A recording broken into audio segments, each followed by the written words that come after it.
Hello and welcome to another episode of Murder Talk Radio.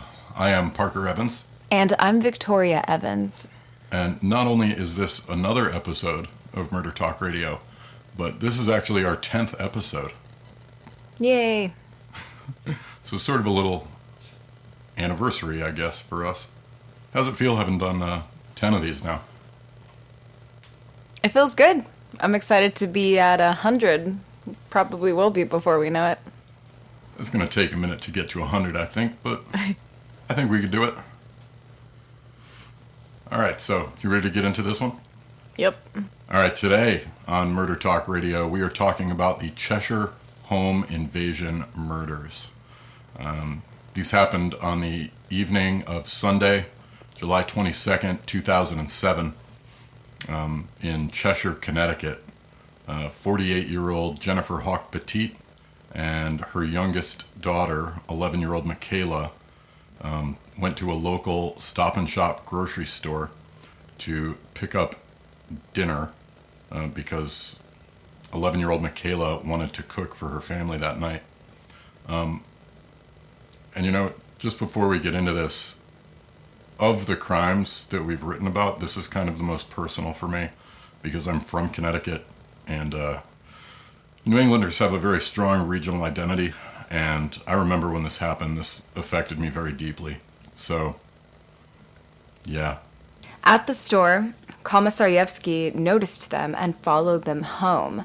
Now, he had a partner named Stephen Hayes, and afterwards, Hayes sent him a text that read, quote, "I'm chomping at the bit to get started, need a margarita soon." Hayes then said, "We still on?" And Joshua Komisarjevsky replied, "Yes." So then Hayes sent a text that said, "Soon," to which Komisarjevsky replied, "I'm putting the kid to bed, hold your horses." And Hayes replied, "Dude, the horses want to get loose, LOL." Dr. William Petit, I believe that's how you say his name, passed out on the couch with a newspaper on his chest. He had just eaten a big plate of pasta, courtesy of his daughter, Michaela, and after dinner went to the sunroom to read the paper, while his wife and daughters watched Army Wives in the living room. When Army Wives was over, the girls locked up the house and went upstairs to go to bed, leaving a light on in the kitchen for the cats, and Dad also asleep on the couch downstairs. Michaela curled up in her parents' bed, where she and Jennifer read a Harry Potter book together and fell asleep. And not long after that, during the early hours of July 23rd, Komisarjevsky and Hayes entered the Petit's basement through a bulkhead door that had a broken lock. The lock had broken a few weeks earlier, and it was still disassembled, so they were able to just walk right in.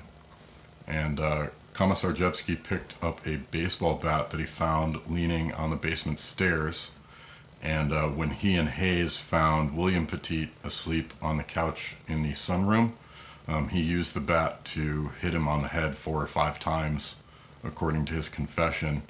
And if you click on the link in the description, I have a photo of Dr. Petit recovering in the hospital.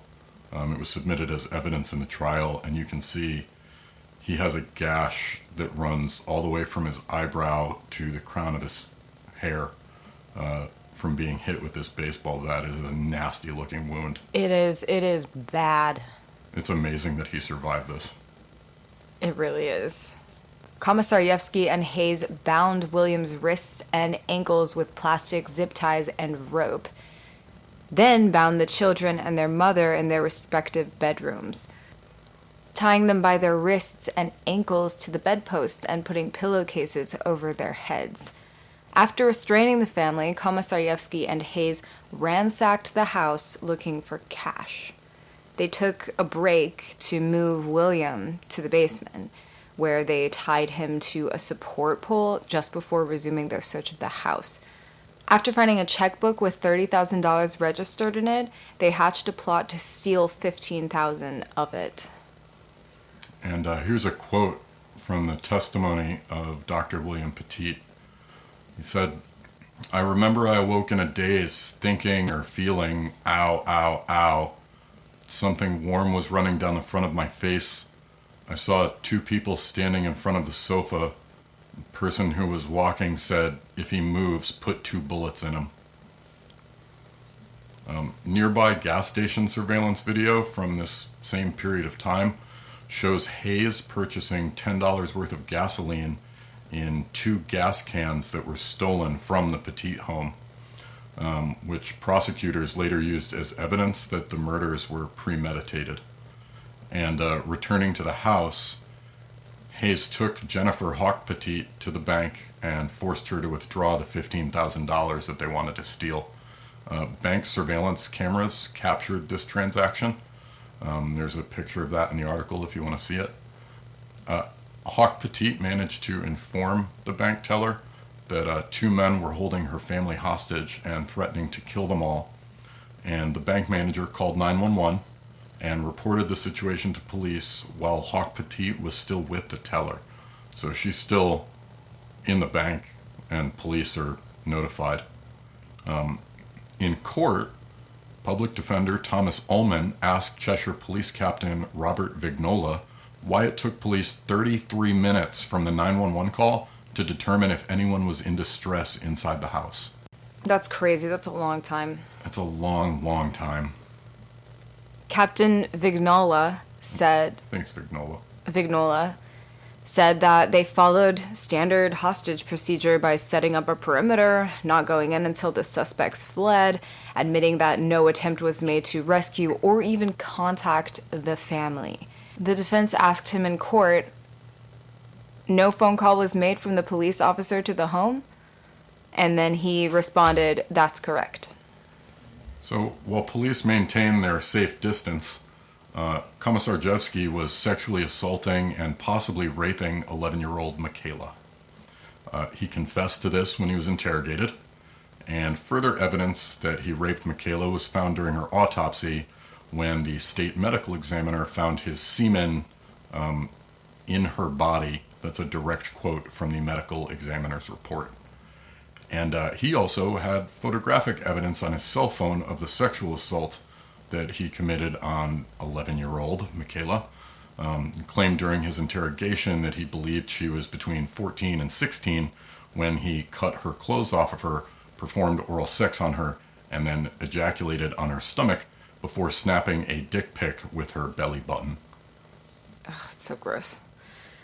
Forensic testing revealed the presence of bleach on Michaela's clothes, indicating that Komisarjevsky likely tried to eliminate DNA evidence, although in his interrogations he makes no mention of bleach. But he claims that he let her take a shower in her parents' master bathroom, as she reportedly asked for one after being violated. Poor girl. According to Hayes' confession, Komisarjevsky provoked him into raping Jennifer Hawk Petit by refusing to kill her. Because, that makes sense. William Petit testified that he was able to hear his wife being assaulted upstairs from the basement. When he started hearing the noises, he started yelling. And one of the home invaders, he's not sure which one, but they yelled downstairs to the basement in a very sinister tone, "Don't worry, it's all going to be over in a couple minutes." At which point, Dr. Petit knew that he had to get help somehow. He said that he just felt like he had to get to his neighbor's house. Here's a quote for him from his testimony.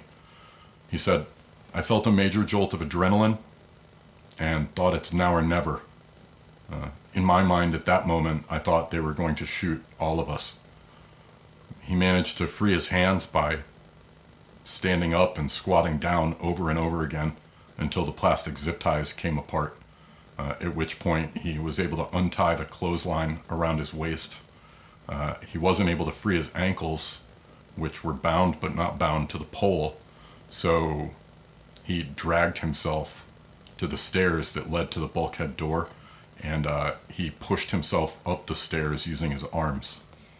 He made his way out of the basement by falling up the stairs using his hands and elbows. Once he was finally in the yard, he couldn't stand up or walk. And his only option was to roll over to his neighbor's house through the backyard. He said, quote, "My heart felt like it was beating 200 beats per minute, like it was going to explode out of my chest." When he got close to his neighbor's house, he started yelling. His neighbor heard him and came outside and didn't recognize him at first because his face was so bloody. Doctors said that he lost as much as 7 pints of blood. And if you don't know, the average adult only has 10 pints in their body at any given time. And it is incredible that he managed to survive this. The neighbor called 911, but sadly it was too late for his wife and daughters. The home invasion had lasted a total of about 7 hours. Hayes said in his confession that while he was still raping Jennifer Hawk Petit on the living room floor, that Komisarjevsky walked in and announced that William had escaped. Hayes finished strangling her, and then Hayes and Komisarjevsky doused the whole house with gasoline, including Jennifer's corpse, and the Petit sisters' beds and the Petit sisters themselves, saturating the girls' clothes with gasoline before setting the place ablaze. They were still alive at this point, by the way. Yeah, absolutely awful. Haley managed to struggle free from her restraints.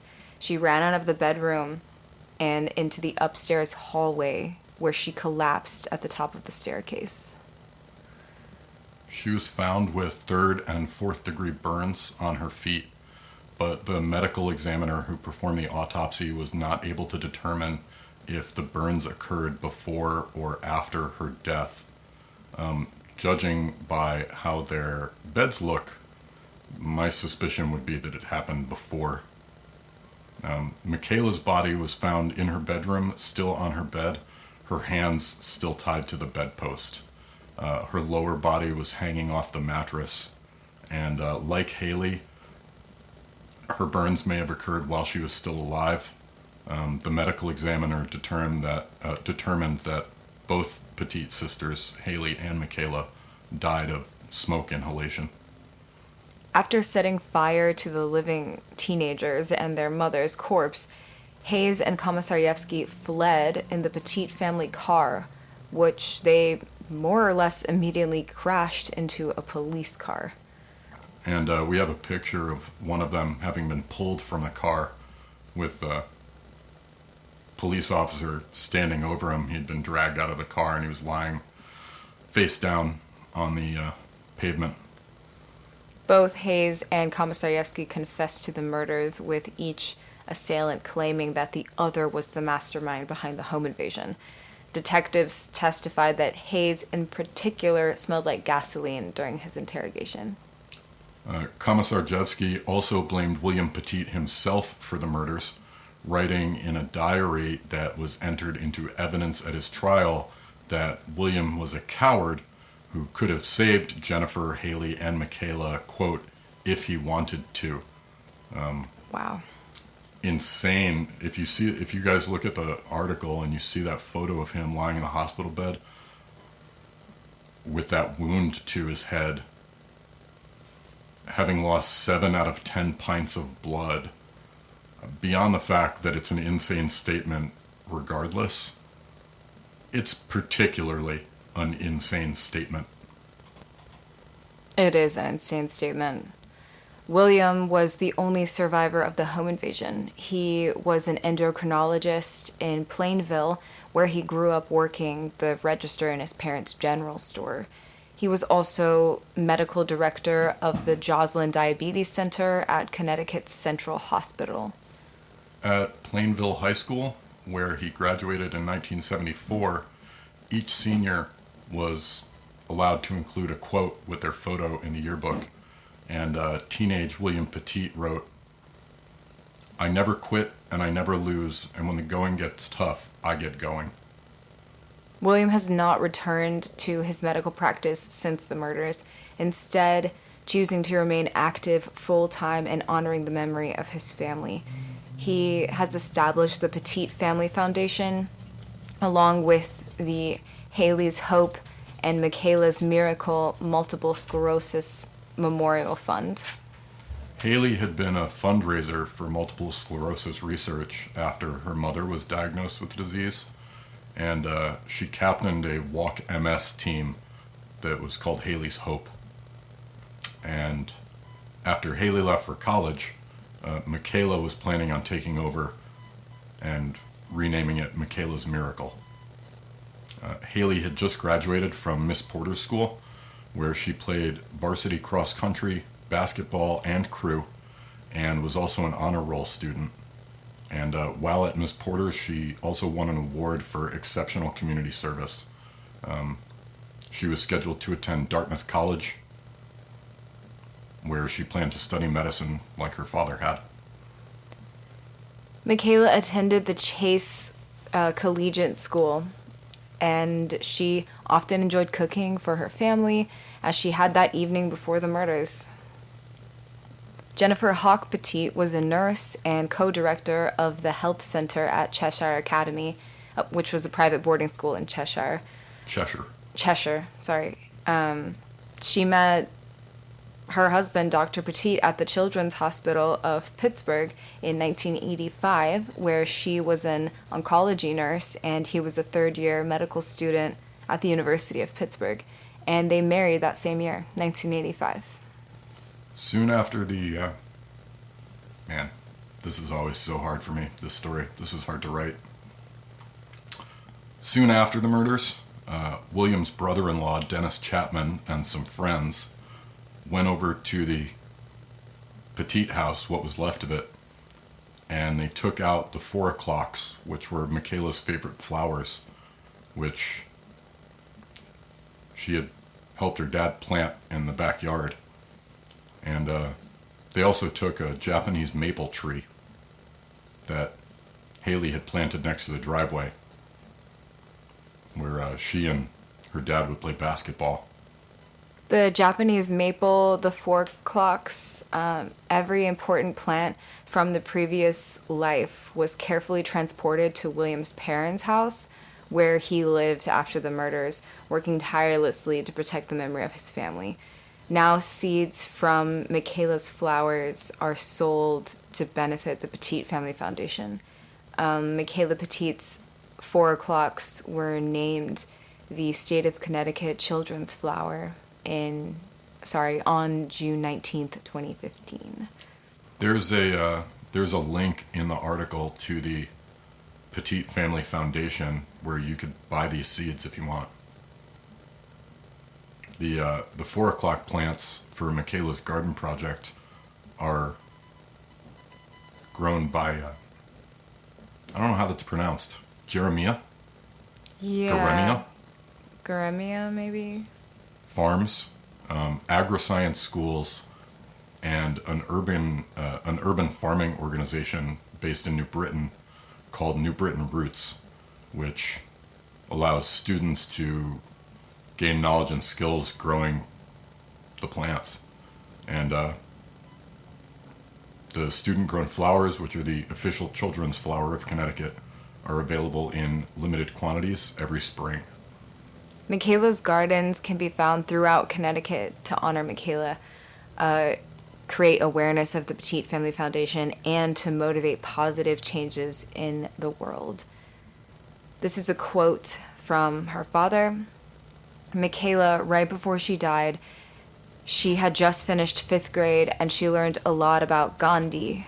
She had seen the quote, "You must be the change you wish to see in the world," so we've used that. The Michaela Gardens project was about growing the flowers, harvesting the seeds, passing them on to other people. People like to say, plant the seeds of hope, seeds of change. And this is a quote from Dennis Chapman, who founded Michaela's Garden Project. He was Michaela's uncle. He said, "The mission of Michaela's Garden Project is to see these flowers bloom and thrive in gardens throughout Connecticut and even farther afield. Following the tragic July 2007 home invasion and fire in Cheshire, Connecticut, that took the lives of Jennifer Hawk Petit and her daughters Haley and Michaela, family members removed flowers from a garden that Michaela and her father, Bill, had lovingly planted and faithfully maintained. These flowers were 4 o'clocks, a bright and colorful flower that achieves its beauty at the end of the day and blooms throughout the night. And today, each flower blooms as a message of life, hope, and spirit, all shared from Michaela's original garden. Stephen Joseph Hayes, now Linda Hayes, was first convicted as an adult in 1980 at the age of 16. Yeah, if you're a Victoria Evans Channel watcher, you may remember the trans prison story. And Stephen, I refuse to call him Linda. Stephen was featured in that story because taxpayers have paid for his sex change. Just the horrific crimes that he's committed. Like, I don't care if you want to pretend like you're a woman so you can gain access to victims. Like, I just don't. It makes me so angry. I'm with you. I don't even care. He's a man, and his name is Steven. I'm not going to call you Linda. I don't even care if he's legitimately trans. He does not deserve to be given cosmetic surgery because he decides that he wants it. I don't care. Let him suffer. Let him suffer. Like, he literally raped an 11-year-old, and I'm about to read his rap sheet for you guys. This man does not deserve... I think he raped the mother, and the other guy raped the 11-year-old. Oh, Komisarevsky. Yeah. My bad. Either way. He was first convicted as an adult in 1980 when he was just 16 years old. During the time between his first conviction at age 16 and the Cheshire home invasion murders, Hayes was arrested nearly 30 times. He spent most of his time in prison. I just wanted to say again, it's Cheshire. Cheshire, I'm sorry. I apologize. Cheshire. His last arrest before the Cheshire murders was in 2004 when he shattered a car window with a rock to steal a woman's purse. He was paroled for theft in 2006 and sent to the Silliman halfway house where he befriended Komisarevsky. His trial began on September 13th, 2010, with a jury composed of 7 women and 5 men.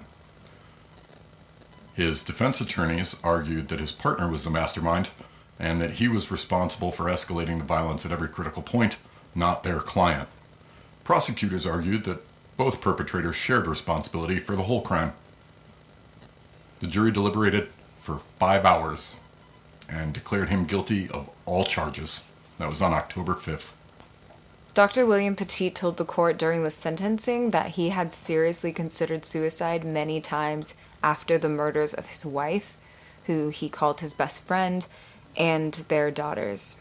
He fought back tears as he talked to the court about the murder of his family. On November 8th, 2010, the jury returned a recommendation for execution with 1 death sentence for each of the 6 capital felony counts.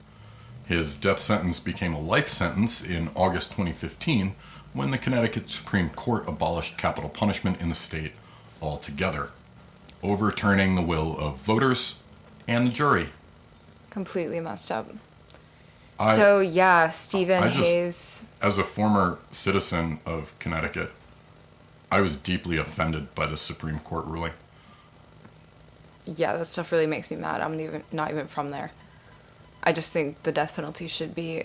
Capital punishment should be a federal thing. It should be available in every state, in my opinion. Yeah. But I guess some people can't handle that people like Stephen Hayes should be sent to death. Yep. And Joshua Komisarevsky deserved to die. Yeah. At a press conference after the reading of the verdict, Dr. Petit stated, Michaela was an 11-year-old girl tortured and killed in her own bedroom, surrounded by stuffed animals. Haley had a great future. She was a strong and courageous person, and Jennifer helped so many kids. He also said, quote, we all know that God will be the final arbiter, and I think the defendant faces far more serious punishments from the Lord than he can ever face from mankind. In an interview in October 2019, Hayes said that he had been diagnosed with gender identity disorder at 16, but never treated, and was now undergoing hormone therapy for gender transition while incarcerated. And I just noted that I accidentally added an S there, so I'm going to have to go fix that because I refuse. This man shouldn't even be alive. Yeah. In 2013, Hayes' daughter, Alicia, was interviewed by People magazine. She had just returned from a high school camp for students interested in becoming police officers when her mother told her about her father's arrest. Poor kid. You want to read the quote from this guy's daughter? Yeah. She said, my mom and I were driving to the bank, and she turned to me and said, Alicia, there's something I need to tell you. Your father did something really bad. And then she told me everything. I went numb. Her parents had divorced when she was young, and she visited her father on a weekly basis. She said he would take me to the park or to the movies. If I wanted ice cream, he was right there to get it for me. When we would cross the street, he would take my hand to keep me safe. He was always good to me. That's what made it so hard for me to comprehend. He never showed that side to me. At the time of the interview, Alicia worked as a dialysis technician and was studying to be a nurse. She said, quote, I want my choices to be about helping people, not hurting them. I see what stealing and burglary leads to, and I don't want that for myself. I hope if anyone can take anything away from my story, it's that you can make your own choices and do the right thing, no matter what other people do. We can all make something of ourselves, and that's what I plan to do. Joshua Andrew Komisarjevsky, who was originally from Torrington, was Hayes' co-conspirator in the home invasion. He was born August 10th, 1980, to a 16-year-old girl who was impregnated by a mechanic who was described as, quote, barely out of his teens by adoption officials. He was adopted by Benedict Komisarjevsky, the son of theatrical director Theodore Komisarjevsky and dancer Ernestine Stadell and his wife Jude. In the early 1990s, Komisarjevsky's sister accused him of sexually assaulting her, a crime which he was convicted for. Komisarjevsky committed his first burglary when he was just 14 years old. In 2002, he was arrested for a large number of home invasions. You can see why it was important to keep this guy alive. Right. Komisarjevsky's defense attorney from that trial said that Komisarjevsky told him that after robbing the houses, he would go to the rooms where the occupants were sleeping and listen to them breathe because he enjoyed the feeling of invading people's homes and violating their security. What a creep. So creepy, and it makes me so angry that, like, I get that there's overcrowding and, like, there's a problem with our, prison system in the United States, but, like, people like this there has to be a cell for these people. They have to stay there. It's insane. It's called a grave. Yeah. He was sentenced to 9 years in prison with 6 years of special parole for those burglaries in December of 2002. And during that sentencing hearing, the judge described him as, quote, a calculated, cold-blooded predator. And that quote is almost prophetic. And yet, he was paroled in April of 2007. Yep. Under Connecticut law, prosecutors were supposed to send the parole board a transcript of the sentencing proceeding, but the parole board that released Komisarjevsky never received any such transcript. After being paroled, Komisarjevsky stayed at the Stilleman halfway house where he met Hayes. His trial for the Cheshire home invasion murders began on September 19th, 2011. Just like his partner, his attorneys blamed Hayes for the murders, arguing that he was the criminal mastermind while their client was just a confused and easily manipulated man who did not intend to kill anyone. He was found guilty on October 13th, 2011, and on December 9th, the jury recommended the death penalty. During that hearing, Judge Blue said, "This is a terrible sentence, but it's one you wrote for yourself with deeds of unimaginable horror and savagery." He made a statement, Komisarjevsky did, during the sentencing hearing. He spoke about the shame, disappointment, and hurt that he had caused, saying, "I will never find peace within. My life will be a continuation of the hurt I caused. The clock is now ticking, and I owe a debt I cannot repay." I don't believe that he feels bad. Although he acknowledged taking part in the crime, he insisted that he did not intend to kill anyone, which must be what all that gasoline he bought was for. "Millions have judged me guilty of capital offenses I did not commit.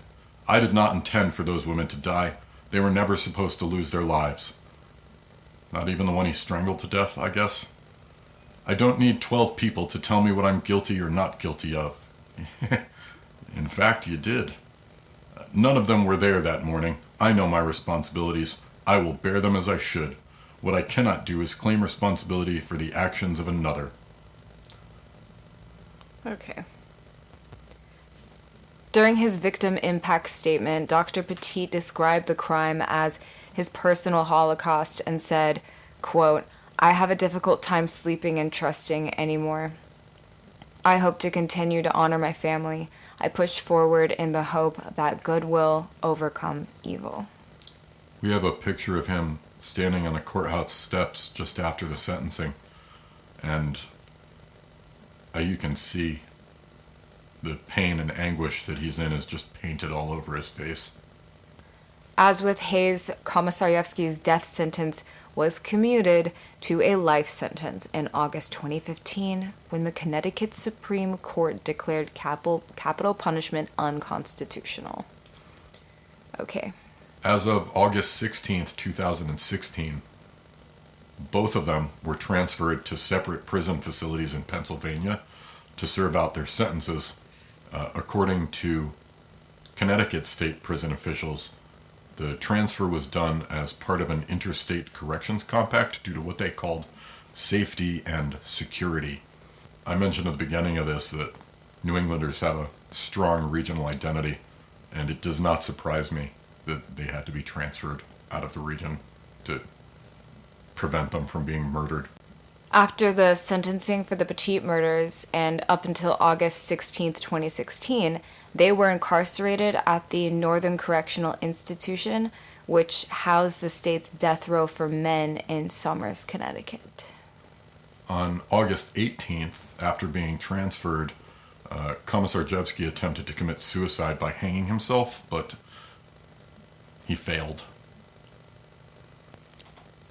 Neighbors, friends, and strangers came together to create memorial gardens at the site of the former Petit home in Cheshire after it was razed.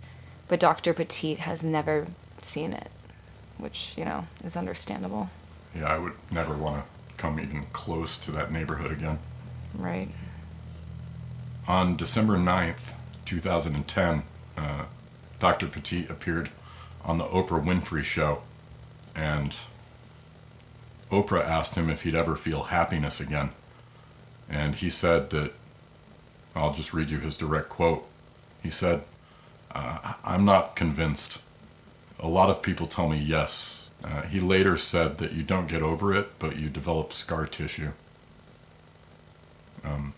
He met a woman named Christine Palouf at a local country club where she worked as a marketing director.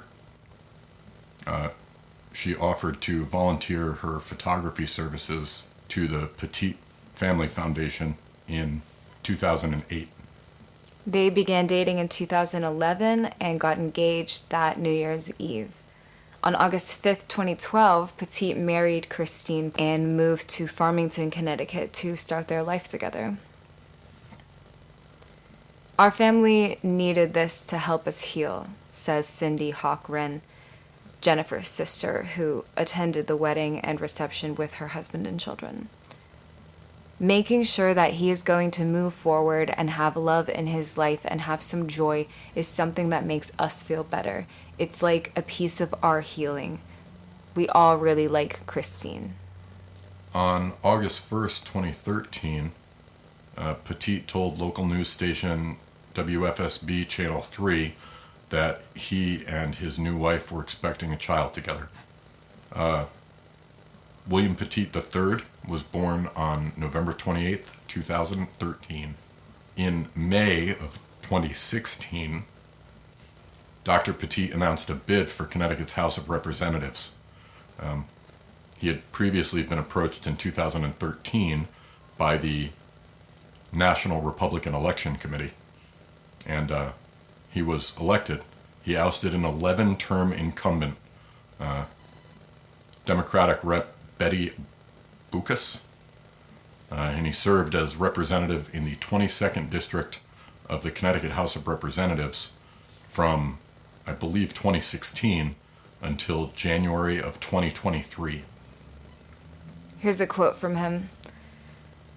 Some people said, "Oh, you're running because you want to reinstate the death penalty." I was somewhat incredulous. I was like, no, I'm running because of the budget issues, because of business issues, because I love Connecticut and I want it to be a better place to live. I want my son to be able to grow up here. That's why I'm running. In 2023, I believe, he announced that he would not seek re-election and said that he was leaving politics to spend more time with his young family. He said, quote, "It's a lot of time away from home. It's more important to be around on a full-time basis with my family." He continues to work at the Petit Family Foundation, serving as president and in a chair on the board of directors, for which he receives no salary. The Petit Family Foundation actually doesn't pay any of its executives. This is pretty incredible for a nonprofit charity. Their total labor expenses are $50,000 a year for secretarial support staff. Those are the only people who are paid. And you can learn more about the work of the Petit Family Foundation at petitfamilyfoundation.org. And there's a link in the article if you click on it. So that was as hard as I expected it to be. Yeah. Rough story. I believe that he wrote this on, I don't know if it's from the funeral or if it's from the foundation, but there's a quote here that's signed the Petit and Hawk families. It says, if there is anything to be gained from these senseless death, if there's anything to be gained from these senseless deaths of my beautiful family, it is for all of us to go forward with the inclination to live with a faith that embodies action. Help a neighbor, fight for a cause, love your family. Go forward and continue to spread the work of these three wonderful women. With heartfelt appreciation, the Petit and Hawk families. This is such a heartbreaking story. I don't really have anything else to add to it other than thank you for listening. Just heartbreaking.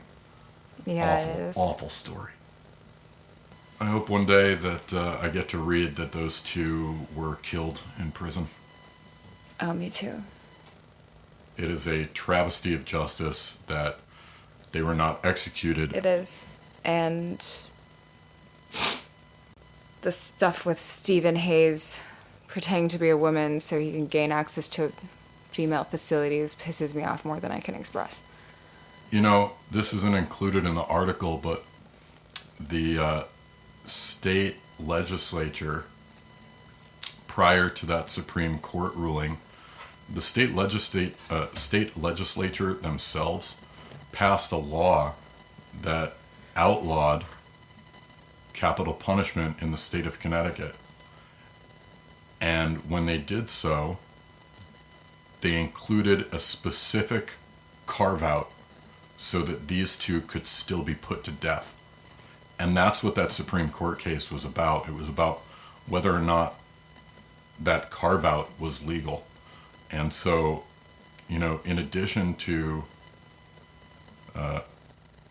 violating the will of two, not one, but two juries comprised of Connecticut citizens, they also violated the will of Connecticut voters who put those representatives in office, democratically elected to serve their constituents. And they included a carve-out so that these two could be put to death as they deserved. And it is a travesty that they were not. And I've got to say, I don't think that those representatives did their state justice when they overturned the death penalty. It's kind of weird to overturn it and include a carve-out, because by including the carve-out, you're acknowledging that some people deserve to be killed. Yeah, exactly. Super weird. These two deserve to be killed. And I wish that they had been. And they're not the only ones. No, they're not. Just ridiculous. Well, I don't really have any final thoughts. Do you? I am glad that William Petit was able to find something approximating happiness again. Yeah, me too. I'm glad he has support from people. A new wife, a kid. I'm sure he's very protective of them. Not that he wasn't before, but it's got to be hard. For sure. It must have been hard, even just meeting her and that whole thing evolving. If you notice the dates when we were reading it, it was like 3 or 4 years between them meeting and them even dating. I think they met in 2008 and they started dating in 2011. Awful. Well, I don't have anything else to add. Me neither. Thank you for listening. Yes, thank you for listening to this horrific story. Let us know your thoughts below.